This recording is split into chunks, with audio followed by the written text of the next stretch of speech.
Hello, I am Uncle Mark. Welcome to the channel. We're going to be working on a 2007 to 2014 Chrysler Sebring or Chrysler 200, depending on what you have. Basically the same car, they just changed the name. Taking the console out. It's only held in by 6 bolts. I'll show you step by step how to take it apart with hopefully not breaking anything. Let's get right to it.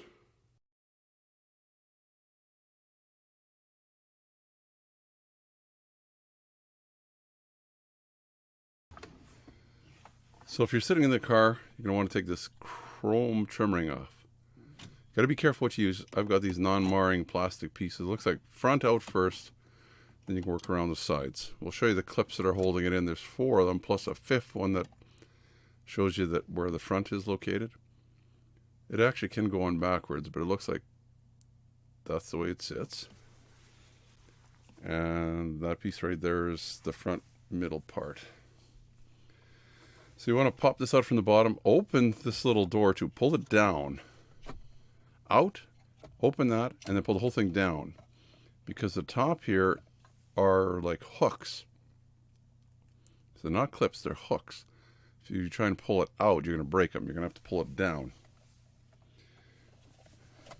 So I'm going to take the power off 4 switches. There's a little tab there you pull and then squeeze. Same with this one. No red tab, but you squeeze it and it should come out. It's like, man. Squeeze and a little bit of help. And then there's the power adapter or cigarette lighter, whatever it is. Again, this little tab. I just pushed it up here and pulled it up. Out it goes. So, in your armrest, oh, I got coins in there. Under this little felt mat here, there should be 4 bolts that I believe are 10 millimeter. And there you go. So, of course, take those out. You're going to need, it's a little deep, so I used 4 of these little extensions. I don't know how long these are, 3 inches? Maybe they're 4 inches. And my 10 millimeter. So basically just pull them out. So we'll skip ahead and say you've got them all out now. Now there's 2 more bolts. If you look under here, I've got an extra piece out, but there's a bolt there and a bolt behind the wiring harness here too. So move it out of the way. Also, looks like they're 10 millimeters. So you pull them out. They're hidden behind your controls there.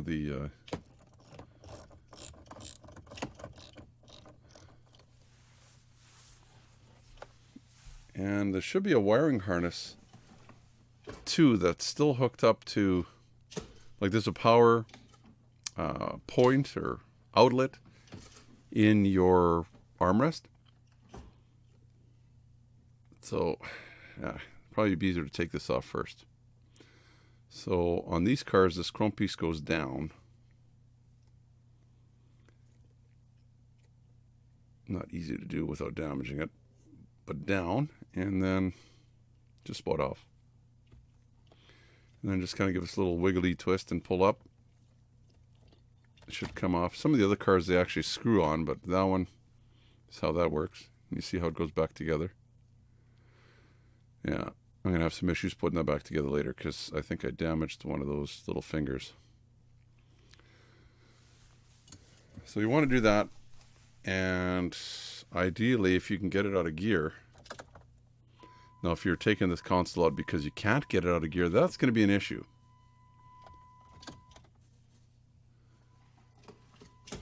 Now handbrake's got to be up as high as you can get it, because then this is something else you're going to have to fight with.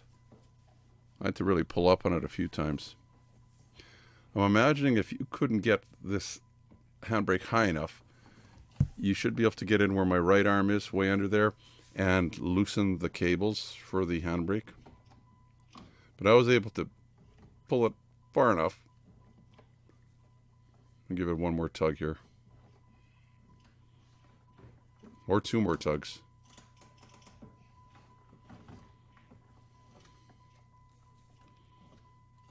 It's just one more click. It came out. It's going to be a fight to put it back in. Now, I was mentioning there's a wiring harness that's still hooked up for the outlet power, armrest power outlet. And if you also have a cup warmer or coolers, there'll be, I don't know if there's extra wires too, but this was just a little connector. Same kind of idea. You push a tab and you split them apart. There. Now this thing should come out, and just stick it in the back seat. That'll be the easiest. And then when you want to put it back on later, you just reverse the process. So that's all I'm going to show you in this one. How to take it out, put it back in. I should have some videos coming up on if you're having problems with that brake switch. I'll show you how to deal with that in an upcoming video. I'll actually maybe put a link up right now. And also, if you are having trouble with your gear shift, I'll also put a link up in the description on the right hand side there, one of the cards, because that is a lot of fun to get at, especially if it's not working properly. So of course, bolts back in. It's just reverse the process. If you don't need to know anymore, why not skip to the end, and I'll give you a couple concluding comments on it. But why not watch how to put it back together, because if you've never done it before, it may be some surprises.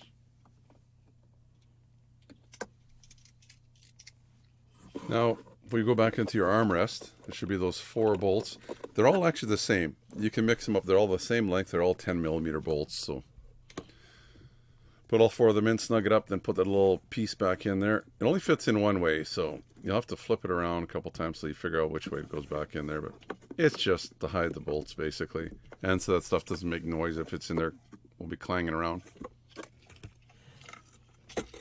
And I think we're done with the armrest. Have we forgotten? Oh, let's not forget to put these back in.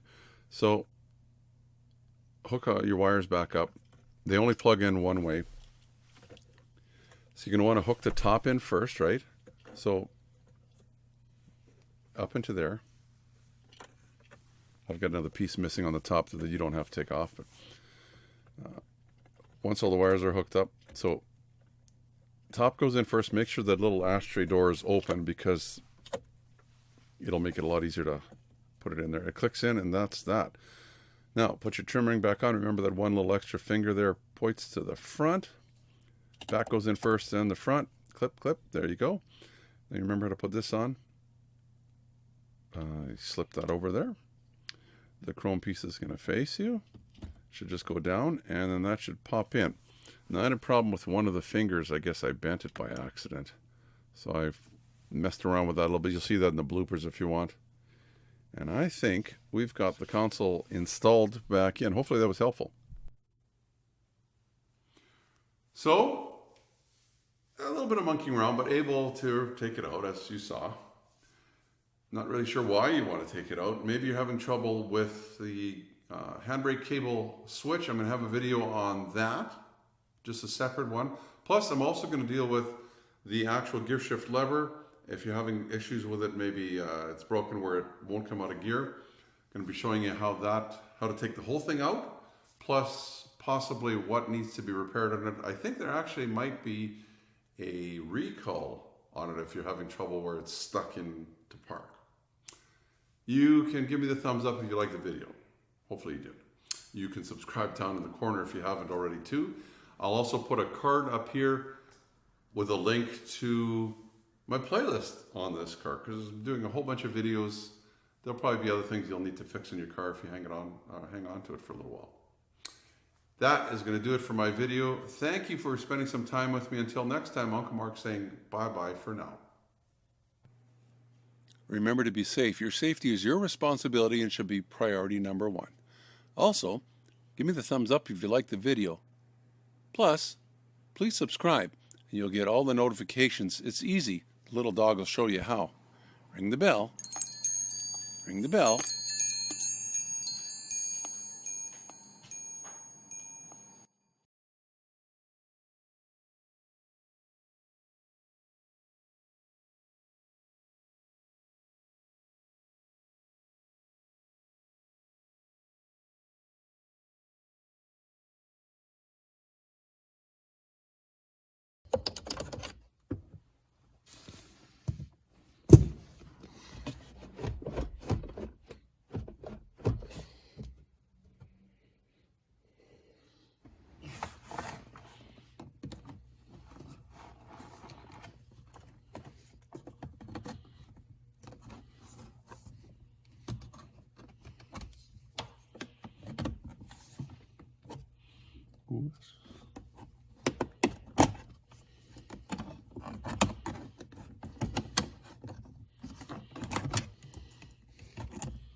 handbrake switch, and also the center console, the actual gear shift selector